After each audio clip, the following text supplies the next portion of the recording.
Welcome everybody for episode 26 of the Fully Remote Talk Show, the only talk show for leaders adapting their style to a remote first world. And we are talking today about building a culture of trust in remote first organizations.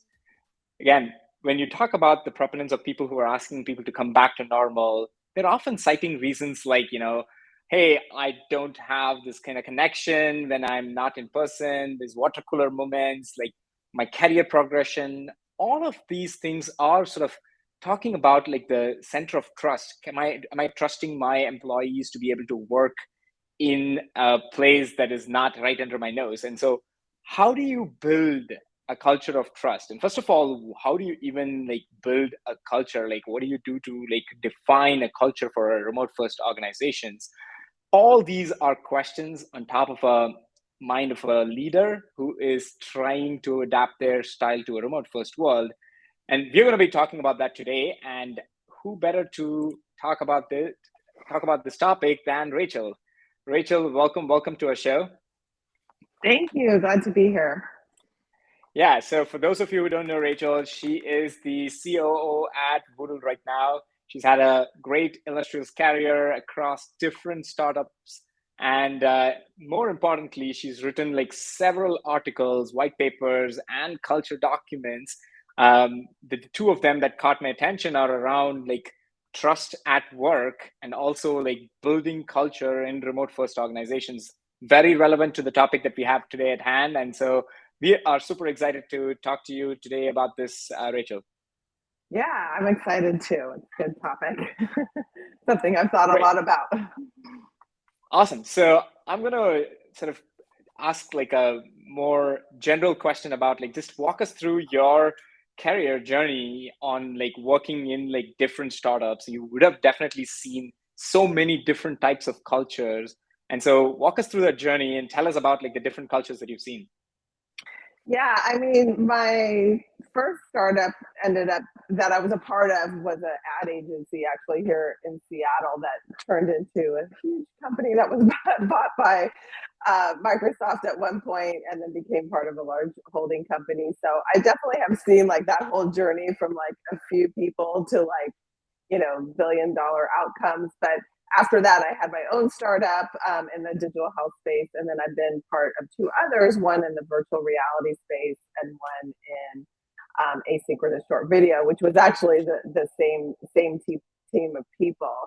And I think generally up until the pandemic, I've worked in very much of in my startup experience in the in-person kind of like, oh, we got to all be together and be in a big room and, no one has an office. And so that was very much my experience. And when I was at a larger company, I definitely had teams all over, that were built with people from all over the country. But my startup experience up until the pandemic was very much in person.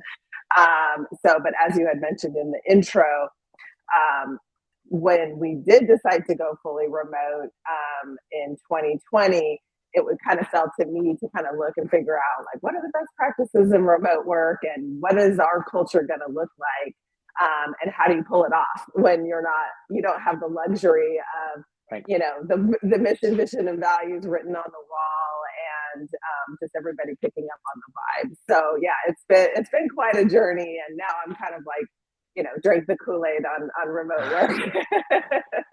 That is awesome. So, yeah, I mean, I know that like you've largely worked in smaller companies, but you have researched this topic extensively, so you should know this that like is the is it more important for like startups to like be in person more than big companies, or is there like even a difference in for these things, or like how does like a small company with like say just like 10 people, 15 people, how does remote work affect them as opposed to like say a large company?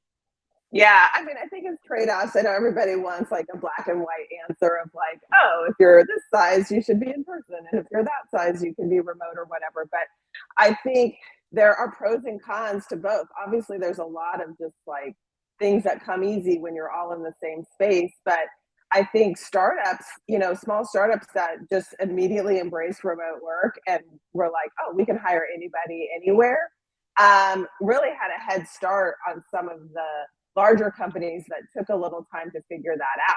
because your talent pool suddenly becomes, if not national, global.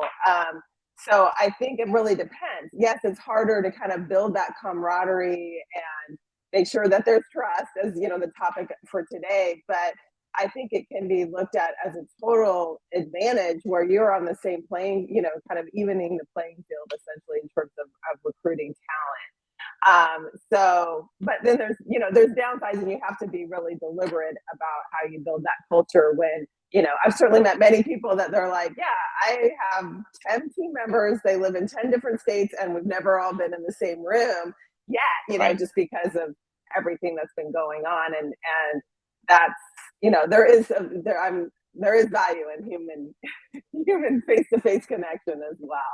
So I think it's really deciding what are the trade-offs you're looking, that make the most sense for you, and what kind of work are you doing as well.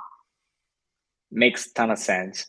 I'm gonna jump into like more specifically on like, it's like writing a culture document or just like the culture in itself, right? Like I read like the culture document that you wrote for Voodle, which is like very well thought out. It's pretty long to the point where like I know that it has taken tremendous effort. Just talk to me about that journey. How long did it take for you to put that together? What did you do? What was the process of putting that together? Yeah, I mean, the first, just a lot of research. So there's people like GitLab, the famous, most famous probably remote work culture, where they have everything documented. I think they brag that if you printed out their manual employee, guidebook or whatever, it would be like 7,000 pages or something. So there's those people, and even at the bottom of my culture book, it thanks a lot of different entities, Automatic, different people that have been very transparent about how they work, how it work, like how they were able to pull it off essentially and have great culture and still be fully remote, essentially from the beginning. And I even looked at culture books for companies like Netflix and others that aren't necessarily remote, but took the time to publish, this is our culture. And I think that's kind of, rule number one is you have to, if you are going to be remote, people aren't going to figure out your culture by osmosis. You have to do the work to write that down. And in terms of what it took, I mean, we did have mission and values from our in-person experience. So we took those, and then through one of our rituals that we call Culture Wednesdays, we started to kind of like every week bang away at the different values and make sure, do they still make sense? Are we living that value? Do we still like it? Does it make sense, in the company that we have now and the way that we run? So buy-in on the values and writing those down are really important. Back to GitLab, they say it's not about culture fit, it's about values fit. You all really have to be there and understand like the why of, of why you're there. And we did it very collaboratively, where it felt to me, so I was doing a lot of writing, but then in these sessions, these Wednesday sessions, we'd go through it and we'd get feedback as a group, and we'd make sure to like include everybody, the people who like to do it live in a meeting, and the people who like to just send me a little note on the side, and all of that kind of stuff. So it was really collaborative, and we're very clear that it's a work in progress. That it's not a chiseled in stone thing, but rather it's in some ways it's aspirational, in some ways it's accurate. And every time we have a new employee, it's like, how are we doing? But they love it. Like, just as people who interview, like, it was so nice to kind of just see this, one, that it showed the care that you care about the culture. And two, it kind of gave me a little window in. But of course, you're never perfect. You're never living your values perfectly, but it is just that touchstone. So it was really a collaborative process, and it continues to change over time. I love it. I like the fact that I almost thought that like you would have said like you interviewed the founders and it came very top down, but it looks like it was very like bottom up and driven from the people, which is incredible to like hear. You mentioned like the Wednesday meeting that you talked about. Like, tell me more about that, especially, and then also generally about like these other rituals, or like how did you put these culture in action Yeah. in your organization? Yeah, that was something I definitely learned in the research, was the importance of rituals. And when you're in the office, it's like Tuesday lunch is delivered, when, Thursday happy hours or whatever. You have those things, and it's like these moments that you can rely on to say, oh, I can kind of connect with everybody. So it's just or if not more important, for remote teams. So for us specifically, we had like a Monday, we call it Boom, where we kind of kick off the week, share some intentionality. Culture Wednesday is around lunchtime. We either have a speaker, or we do some sort of exercise, team building, or even training, games, like Family Feud or whatever, those kind of fun things. Nice. And then Fridays we have what's called Wrap, and we demo. We kind of share the work of the week. And then Thursdays is like no meeting Thursdays. So we and then we also have kind of like availability hours, which were 9 to 2 Pacific time. We're just in the United States, but we wanted to recognize that some people are East Coast, some people are West Coast, some people are morning people, some people are, whatever. And it's okay to get your work done whenever. It's kind of the one of the benefits of remote and asynchronous work is like, you do you when you're the most productive, but there needs to be, I think we call it collaboration hours. So those were some of the ritual. And then we have more like annual retreat, quarterly, like different things that happen on that level as well. We have daily, what we call Voodle challenges, which were short videos, just like nice. Share your workspace today. What are you having for lunch today? Whatever, something, your book you're reading, or, the show that you most recently binged, or whatever, just fun things just to kind of, get to know each other without like hearing, overhearing in the office or whatever, what you're kind of used to. So yeah, the rituals, nice. I can't remember where I read that, but the importance of it is very, I think, real.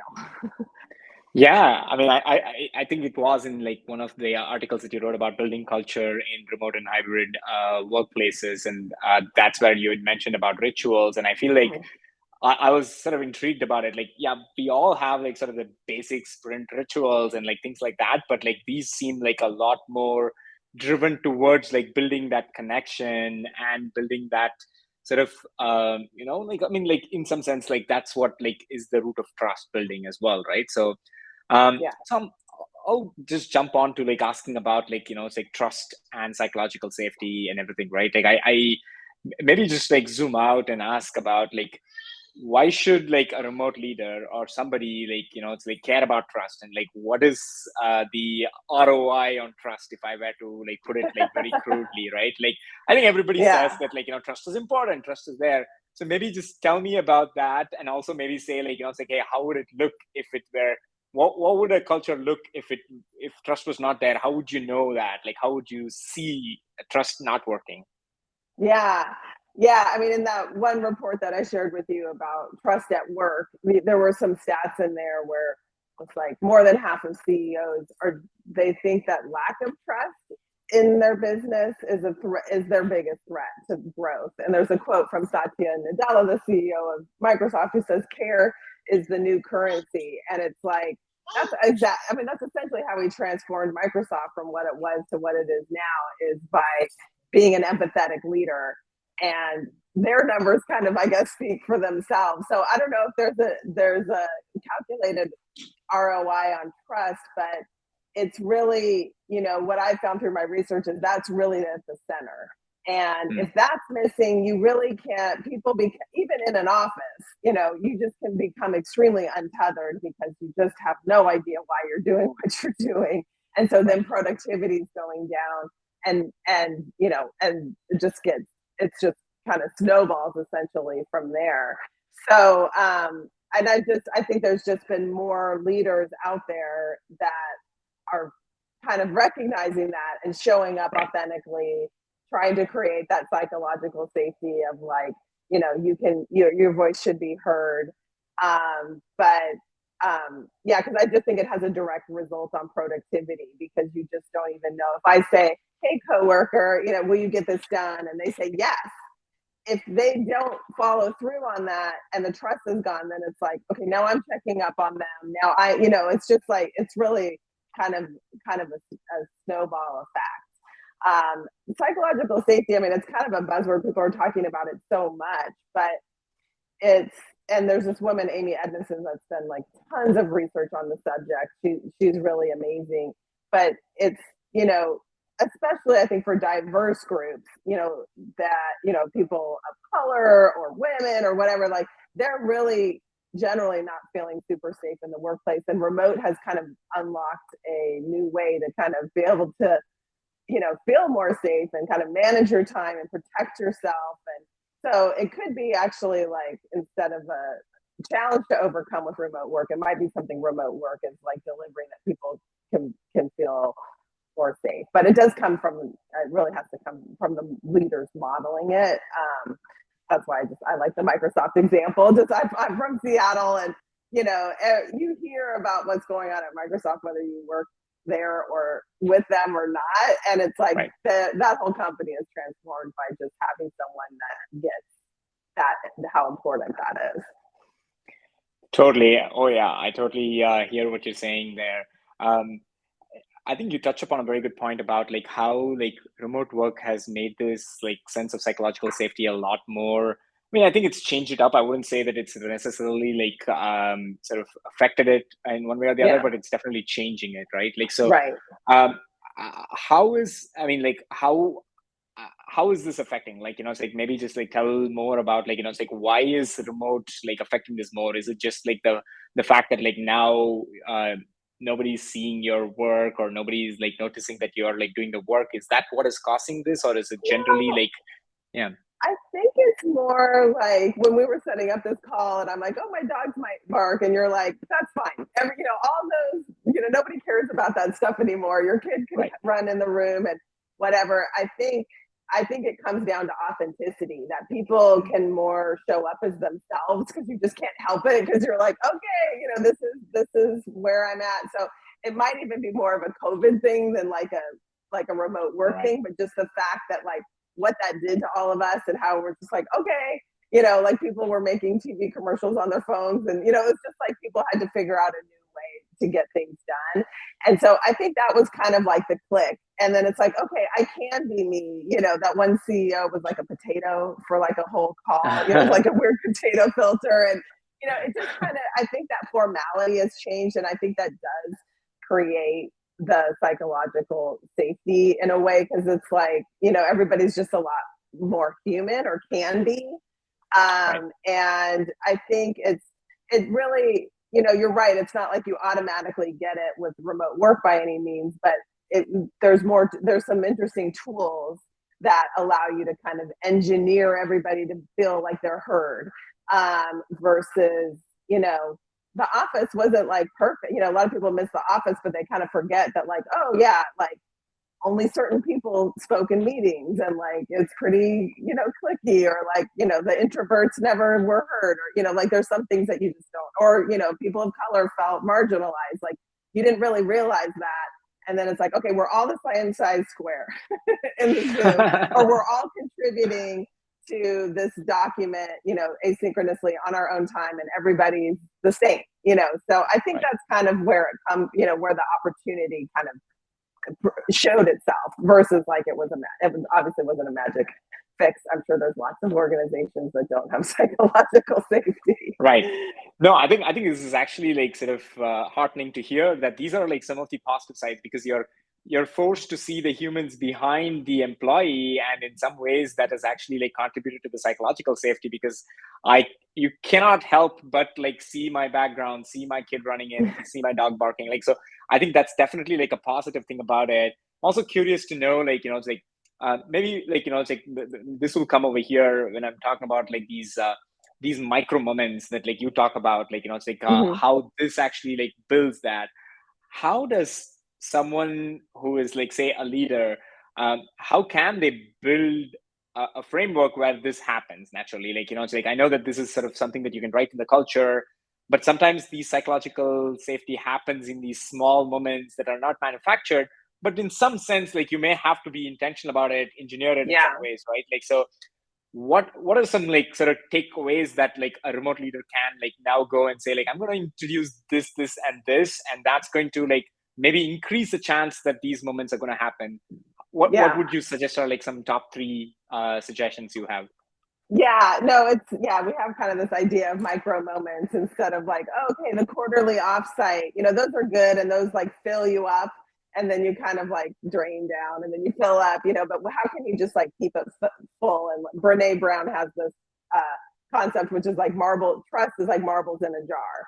And you do, if I ask my coworker to do something, they do it on time. Oh, marble went in there. They ask me about my dog and how my dog's doing. Oh, another marble. And it just kind of builds up. And I think as the leader, I think you could just ask yourself, like, how can I add some marbles in everybody's jar this week? And it could be like, oh, the offsite's coming. So let's all, talk about that and plan it. Or it could be just something small, like I said, like everybody share what they're having for lunch or, and that can be asynchronous. It doesn't mean, I think Zoom happy hours like became a thing and then immediately became the thing that everybody like absolutely hated because Zoom isn't necessarily like the most, dynamic, creative place to be. And it's, you don't always have your voice heard and stuff. So we're, and the tool that we built at Voodle was very much an asynchronous video tool. So we obviously use and recommend stuff like that. It doesn't have to be short video, but short video, the thing about video is it's your human face and people very much do respond to human faces. In person, great, but even via video, there's something very personal about it. And that's why TikTok is, billions of people use TikTok every day. So finding those little challenges of just sharing something, and it could be, like I said, your favorite book, or it doesn't have to be so uber personal, but it can just be those little things that are just filling up the jar. So it's just like little challenges. Again, we used our Culture Wednesdays as like basically to create ways to have shared experiences, and that creates. I'm not coining this term myself, but I'm forgetting where I read it, but shared knowledge and this idea of like a mutual knowledge that everybody has. That's something that the office gives you is like, oh, we all know the boss came in and he was angry. And we all know that like, these two people were over there talking and we all know that there was a customer that came in and that everybody's happy after. And there's just this mutual knowledge that gets built.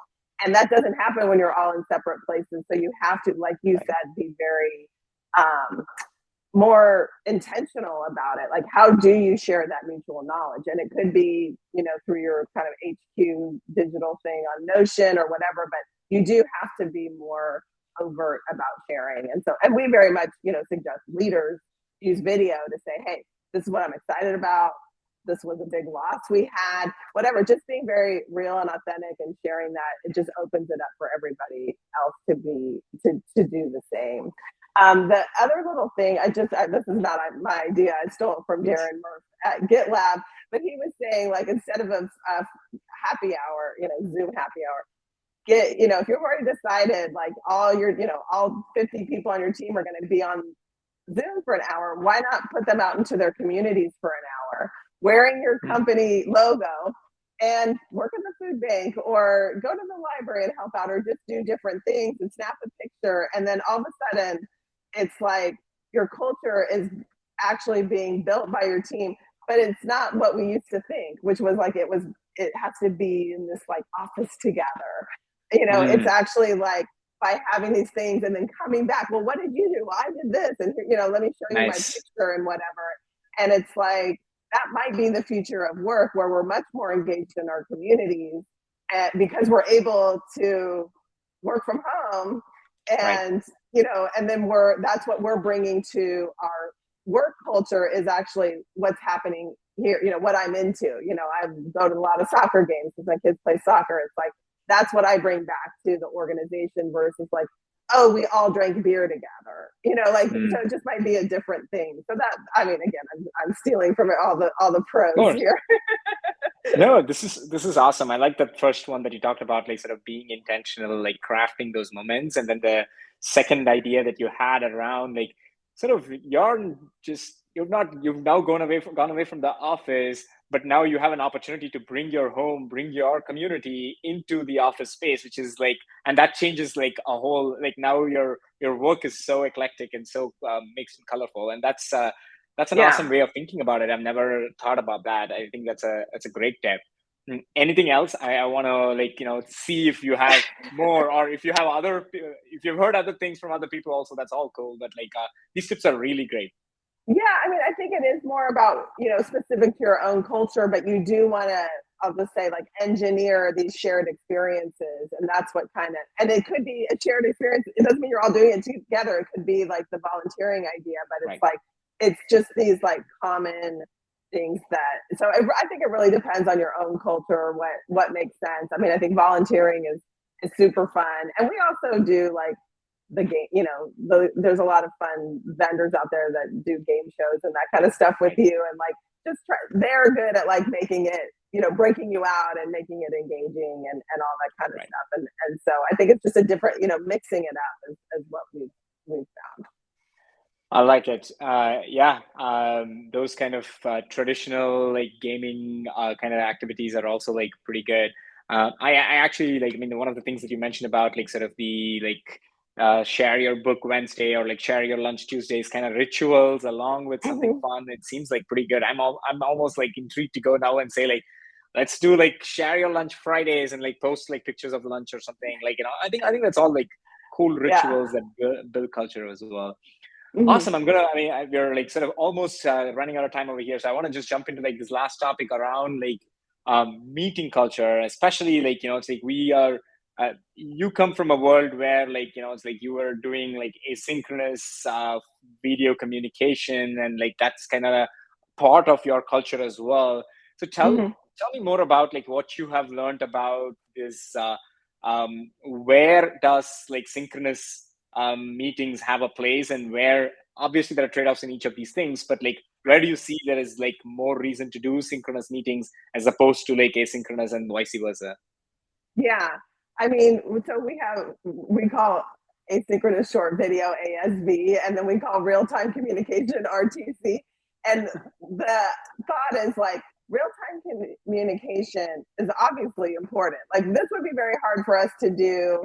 I mean, you could post the questions and then I could post my answers, but then you kind of like, we miss the nuance and like building upon questions. So there's certain things like an interview that make a lot of sense to do in real time. But I think most companies that are very successful at remote work do try to default to asynchronous and make it difficult, not impossible, but difficult to have a meeting. Like, have a high bar for what Mm, that meeting should be.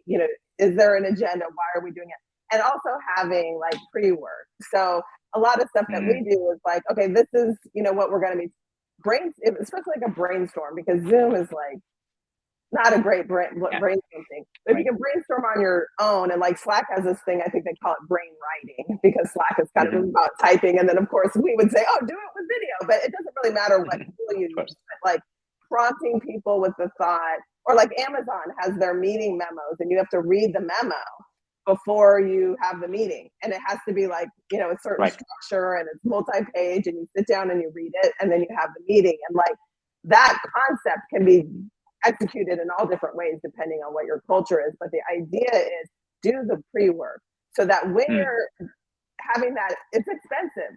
If you have 10 people in a meeting, it's expensive. That's an investment. So you want to make sure that it's very productive. So it's like, okay, I saw all of your ideas.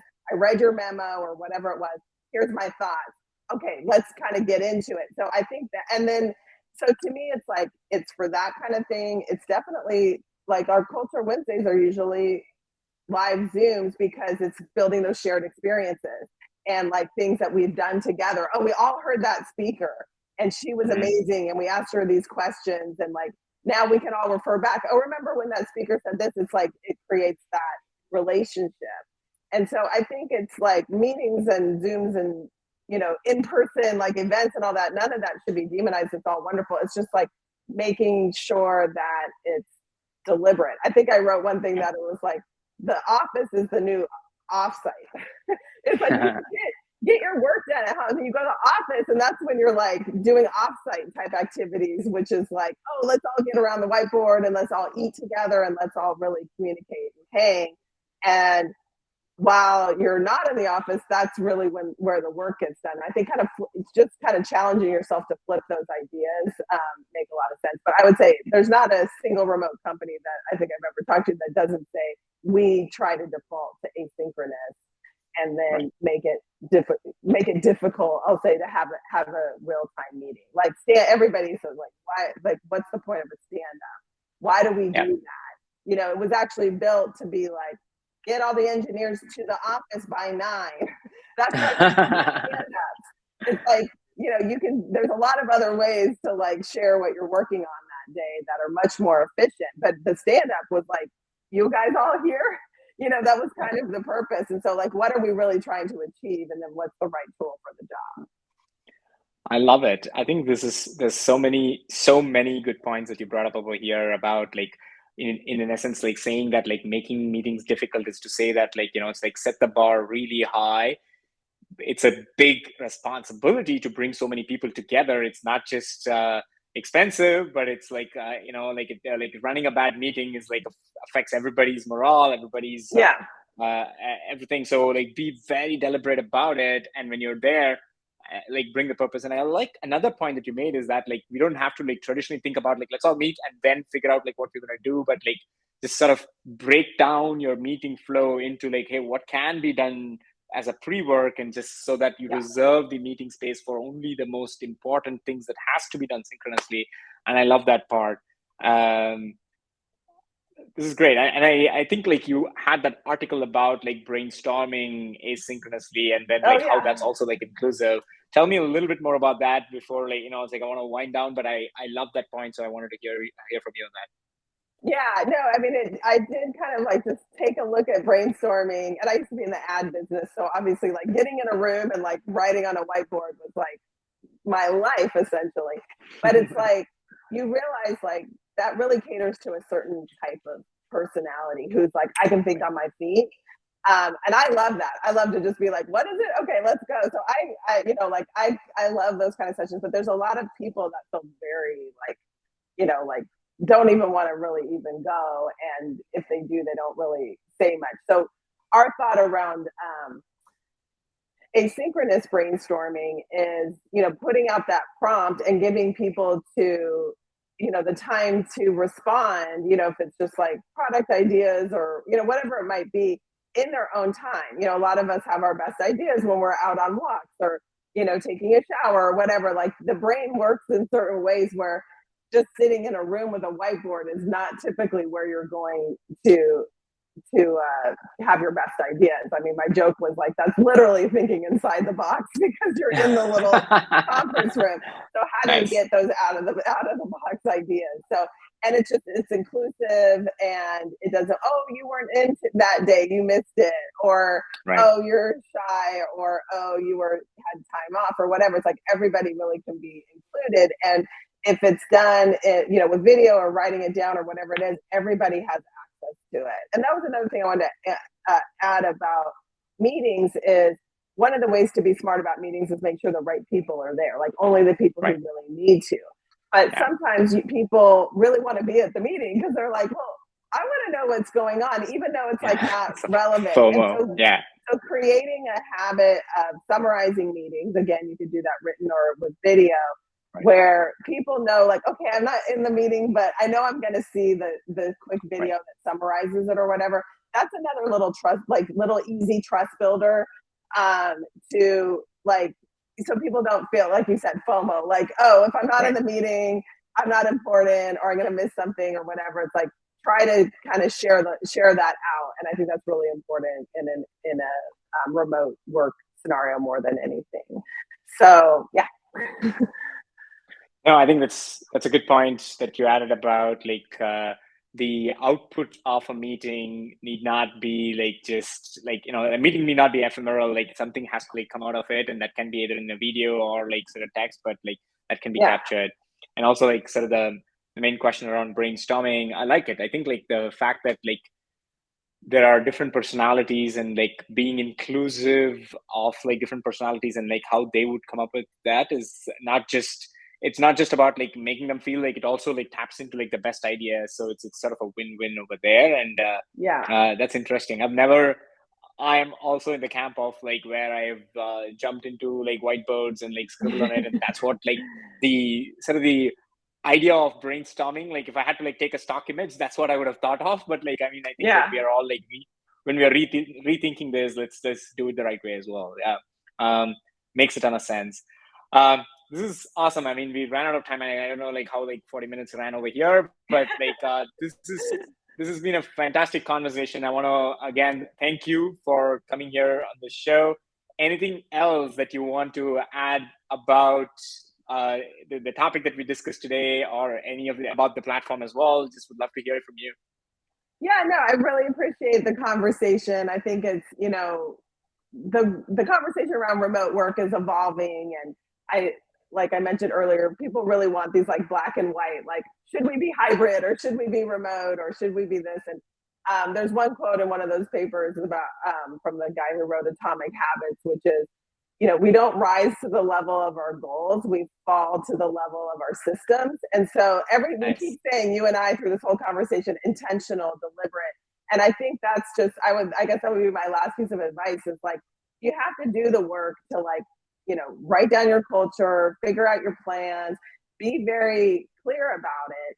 And then it can kind of run as a machine, but you need like the systems in place, and you need to say, we use Slack for this, and we use email for that, and we use Notion for this, and be very clear. And then that way everything can thrive within that. So I think that's a really important point. And like, there's no perfect answer for any company. You have to figure out like what trade-offs you're willing to make. But yeah, that would be my final thought. But this was great. I very much appreciate you having me, and I love your podcast. Thank you so much, Rachel. I know I love that we're finishing on like a James Clear quote over there about like not racing to the level over there. I love that quote from James Clear. Appreciate you being So true. here. Thanks so much, Rachel. Okay, thank you.